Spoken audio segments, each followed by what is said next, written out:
रूहानी सफर के बारे में आज पूरा सत्संग रहेगा। आप पूरा जरूर सुने। और सत्संग शुरू करने से पहले मैं फिर से राधा स्वामी बोल देती हूँ।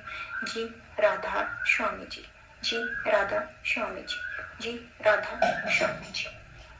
हमारी आध्यात्मिक यात्रा पांव के तलवे से शुरू होकर सिर की चोटी तक जाती है। इस सफर की 2 मंजिलें हैं। पहली दोनों आंखों के बीच तक और दूसरी आंखों के बीच और सिर की चोटी तक। जागृत अवस्था में हमारे मन और आत्मा की बैठक आंखों के केंद्र में है। यहाँ से उतरकर हमारी चेतनता बाहर सारे संसार में फैली हुई है। आंखें बंद कर लेने पर भी हम इस केंद्र पर नहीं रहते हैं, क्योंकि हम किसी को भी स्थिर नहीं रहते हैं।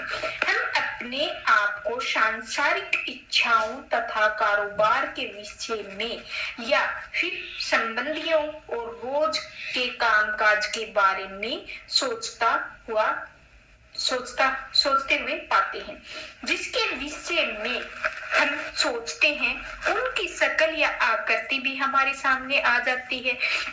संसार की शक्लों के बारे में सोचते रहने से उनका ही ध्यान करते रहते हैं, तो हमारी चेतना इससे बाहर के ब्रह्म से संसार में फैली हुई है। गुरु रामदास जी कहते हैं कि हमारा मन पल पल अक्षण अक्षण बाहर दुनिया के भ्रमों में भटक रहा है। यह पल हर पल के लिए अपने आंखों अर्थात आंखों के पीछे टिककर नहीं बैठता है। मनो फुनो फुनो भरमी बहु धावे और तिलु धरी नहीं वासा पाई। जब तक हम अपने ध्यान को समेटकर वापस आंखों के बीच में नहीं लाते हैं, हम अंतर में एकाग्र नहीं हो सकते हैं। अपनी रूहानी सफर का पहला कदम तक नहीं रख सकते हैं। अपनी चेतनता को आंखों के बीच में तीसरे तिल पर लाना इस सफर का पहला कदम है। हजरत ईसा ने भी यही संकेत किया है, खोजो और वह तुम्हें मिल जाएगा, द्वार खटखटाओ और वह तुम्हारे लिए खोल दिया जाएगा। तो परमात्मा हमारे अंदर है। हमारी सूरत इस बाहर संसार में भटक रही है। घर के दरवाजे को हम बाहर से खटखटाना होगा ताकि हमें अपने घर के अंदर ले जाने वाला दरवाजा खुल सके। हमें इस संसार से अपने ख्याल को सिमरन और ध्यान के जरिए वापस आंखों के बीच में लाना है। इस प्रकार हम घर के दरवाजे पर पहुंच जाएंगे, जहां पहुंचकर हमें अंदर अपने उस मार्ग को ढूंढना है। एक बार उस मार्ग पर आ जाने पर हम आखिर उस परमात्मा को पा लेंगे। हम उससे एक में ही लीन हो जाएंगे, जिसे हम इतनी बेचैनी से ढूंढ रहे हैं। गुरु रामदास जी फरमाते हैं कि हम शरीर रूपी नगर के अंदर और शब्द या नाम की खोज करके परमात्मा को मिलाप कर सकते हैं। काया नगरी सबदे नामो नवे निधि पावे। आंखों के इस केंद्र को जहां हम नाम या धुन के संपर्क में आते हैं, तो भारत के संतों ने 10वां दरवाजा, 10वीं गली, 10वां भी कहा है। गुरु अमरदास जी कहते हैं कि 9 द्वारों के जरिए बाहर की ओर दौड़ रहे मन को खड़ा या शिथिल करके 10वां दरवाजा खोलो। इस प्रकार तुम घर के दरवाजे पर पहुंच पाओगे। वहां पहुंचने पर आपको वह अनहद शब्द सुनाई देगा जो अंदर दिन रात गूंज रहा है, दुनकारी दे रहा है। यह शब्द सतगुरु के उपदेश पर चलकर ही सुनाई देता है। नौ दर ठाके दावत तू रहाई, 10वीं निज घरी वाशा पाई। उथे अनहद शब्दे जह वजीही, दिनों रात गुरमति शब्दों सुना वणिया। तो परमात्मा के नूर से भरपूर अथवा नाम हम सबके अंदर अपनी पूरी उज्जवलता के साथ हमारे साथ गूंज रहा है। और जब तक रूहानी अभ्यास के द्वारा हम वापिस आंखों के केंद्र में स्थिर नहीं होते हैं, हम कभी भी उस धुन के संपर्क में नहीं आ सकते हैं। लेकिन एक बार अगर हम उसके संपर्क में आ जाते हैं तो वह आवाज इतनी सुरीली, लुभावनी और आकर्षक है कि हम तुरंत उनकी आंखों की ओर खिंच जाते हैं, अपने आप की इंद्रियों के प्रति विरक्त हो जाते हैं। ईसा मसीह का कथन है, अगर तेरी आंख एक होगी तो तेरा सारा शरीर प्रकाश से भर जाएगा। जब हम उस एक आंख को खोल लेंगे तो अपनी चेतनता को सिमेटकर आंखों के केंद्र पर ले जाएंगे और इस शरीर रूपी मंदिर के अंदर प्रभु की दरगाह का दरवाजा खुल जाएगा।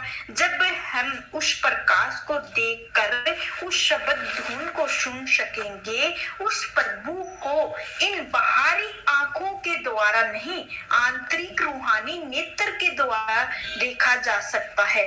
गुरु अर्जुन देव जी फरमाते हैं कि जिस आंख से मेरा प्रियतम प्रभु देखा जा सकता है, इन आंखों से भिन्न है। नानक से अखड़िया और बी अनी जिनी दी संधो माँ पही। तो गुरु अमरदास जी कहते हैं, जब अंदर की आंख अथवा दिव्य दृष्टि खुल जाती है तो मुक्ति का भंडार प्रकट हो जाता है। अंदरूनी खोले दिव्य दृष्टि देखे मुक्त भंडार। संत नामदेव जी कहते हैं कि जब आत्मा सिमटकर अंदर आंखों के पीछे आ जाती है तो आंतरिक नेत्र को झिलमिलाता हुआ प्रकाश दिखाई देता है और आंतरिक कानों में अनहद शब्द सुनाई देता है और यह झिली मिली कारू दिशंता है अनहद शब्द बजनता।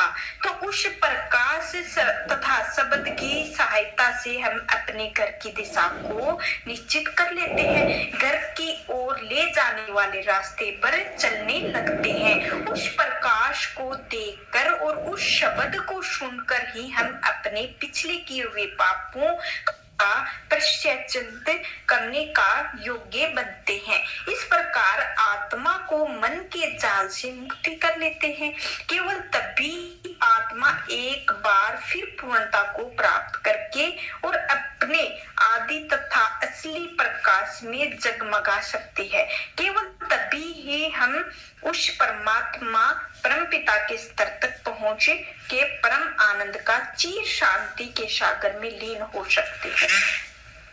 जब हम अपनी चेतना धरा या सूरत को आंखों के केंद्र पर लाने में सफल हो जाते हैं, तब हमारा मन अंतर में होने वाली शब्द की मधुर धुन से उसी ही प्रकार जुड़ जाता है। जिस प्रकार एक सुई चुंबक की ओर खींची जाती है, उसी ही धुन के बाद हम इंद्रियों को अपने आप विमुख हो जाते हैं।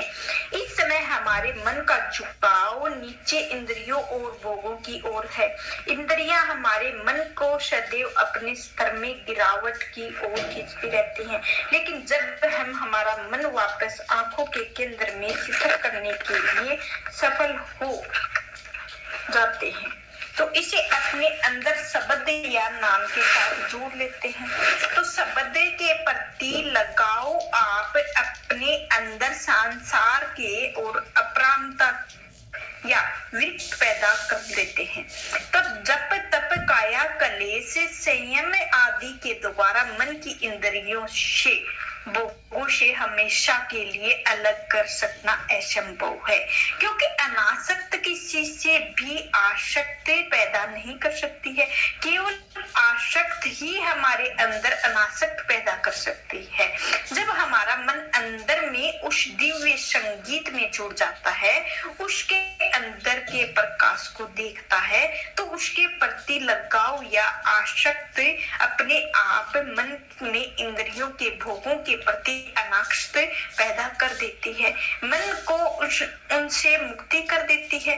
तो स्वामी जी महाराज कहते हैं, धुन सुन करे मन समझाई कोटि जतन से यह नहीं माने। तो अपनी चेतना को समेटकर आंखों के अंदर में लाने पर तथा उसे अंतर में शब्द या नाम के साथ जोड़ने की विधि किसी पूर्ण पुरुष और पूर्ण गुरु से प्राप्त हो सकती है, क्योंकि प्रभु का यही विज्ञान है, यही खजाना हमारे हर एक के अंदर है। हमें केवल उन्हीं पूर्ण संतों से, उन्हीं के पूरे सतगुरु से मिल सकता है, जो खुद से आंतरिक रूहानी मार्ग को तय कर चुके हैं। परमात्मा ने इस खजाने की कुंजी अपने प्यारे भक्तों और पूरे सतगुरुओं के हाथ में दे दी है। केवल वे ही हमें इसका भेद दे सकते हैं। सती गुरु हति कुंजी होर तू डेरो खुले नाही, बिनु सतगुरु को नाहू न पाई। प्रभु ऐसी बनत बनाई, हे मत को बरमी बुली संसारी, गुरु बिन कोई न उतरसी पारी। तो सतगुरु के बिना, गुरुओं के बिना हम कोई भी पार उतार नहीं सकता है। तो संसार में हम जो कुछ भी सीखते हैं, एक शिक्षक सिखाते हैं। बच्चा बैठना, उठना, चलना, बोलना आदि अपनी माता से सीखता है। स्कूल में जाकर वह अपनी पढ़ाई लिखना और अध्यापकों से सीखता है। बाद में योग्य इंजीनियर, डॉक्टर बनने का, विशेष कलाओं में प्रवीण होने के लिए लंबे समय तक उसे विशेषज्ञों को देख रेख में शिक्षा लेनी पड़ती है। अध्यात्मता को एक बहुत ही कठिन और गुड विषय है। एक शिक्षक या गुरु का होना अनिवार्य और लाजिम है। इस संसार में तो हम एक शिक्षक या मार्ग का दर्शक के बिना कुछ भी नहीं कर पाते हैं। तो परमात्मा की प्राप्ति के लिए रूहानी शिक्षक के बिना कैसे प्राप्त कर पाएंगे। तो आज का सत्संग यहीं समाप्त होता है। चैनल को लाइक, शेयर, सब्सक्राइब जरूर करें। आपका दिल से शुक्रिया होगा राधा स्वामी जी, और आप खुश और स्वस्थ रहें राधा स्वामी जी।